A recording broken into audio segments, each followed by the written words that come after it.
नमस्कार, मैं हूं आपके साथ अंजना शर्मा और आप देख रहे हैं सरताज इंडिया न्यूज। तो आइए शुरुआत करते हैं आज की खास खबर से। शून्य से शिखर तक बंगाल में भाजपा का तेजी से बढ़ता राजनीतिक सफर, टीएमसी को मिलेगी कड़ी टक्कर। बंगाल की राजनीति में भाजपा का सफर जबरदस्त राजनीतिक उतार चढ़ाव की कहानी है। सीमित प्रभाव से धीमी शुरुआत हुई, बीच में लंबा ठहराव आया और फिर एक दशक के बाद बड़ी लोकप्रियता से उन्हें सत्ता के सबसे बड़े दावेदार के रूप में खड़ा कर दिया।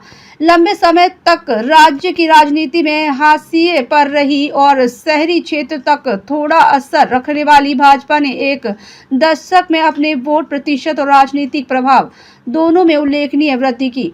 यही वजह थी कि 2016 के विधानसभा चुनाव में महज 3 सीटों पर सिमटी भाजपा 2021 के चुनाव में लंबी छलांग लगाते हुए 77 सीटें हासिल कर राज्य की मुख्य विपक्षी पार्टी बन गई। 2014 लोकसभा चुनाव भाजपा के लिए टर्निंग पॉइंट साबित हुआ। पार्टी का वोट बढ़कर 17% पहुंच गया और 2 लोकसभा सीटें भी जीती। 2019 के लोकसभा चुनाव में भाजपा के ऐतिहासिक प्रदर्शन करते हुए 18 सीटें और करीब 40% वोट हासिल किए। 2016 में मिले महज 10% वोट के मुकाबले 2021 में पार्टी का वोट प्रतिशत बढ़कर 38% तक पहुंच गया। मुख्य विपक्षी दल के रूप में उदय के साथ पार्टी ने खुद को तृणमूल के मुख्य प्रतिद्वंदी के रूप में स्थापित किया। उससे पूर्व 2001, 2006 और 2011 के चुनाव में पार्टी का यह खाता तक नहीं खुला था।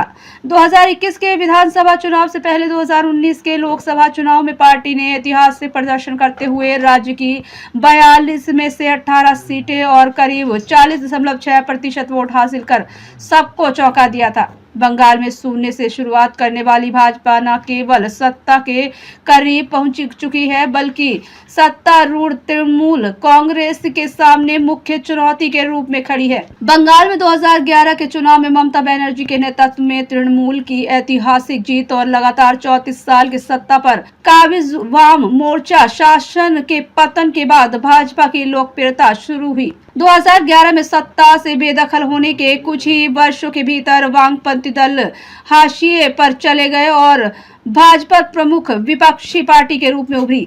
माना जाता रहा है कि वाम मोर्चा और कांग्रेस का वोट बैंक पूरी तरह भाजपा और तृणमूल के शिफ्ट हो गया।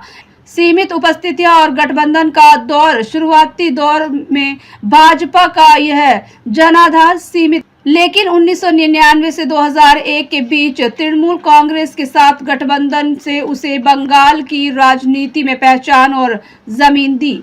इस दौर में पार्टी का वोट 8 से 11% के बीच रहा।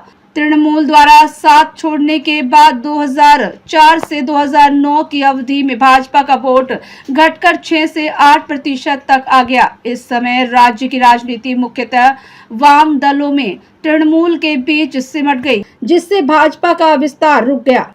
खबरों में अब तक ले बस इतना ही। फिर होगी आपसे मुलाकात कुछ ऐसी ही खास खबरों के साथ। तब तक ले नमस्कार और देखते रहिए सरताज इंडिया न्यूज।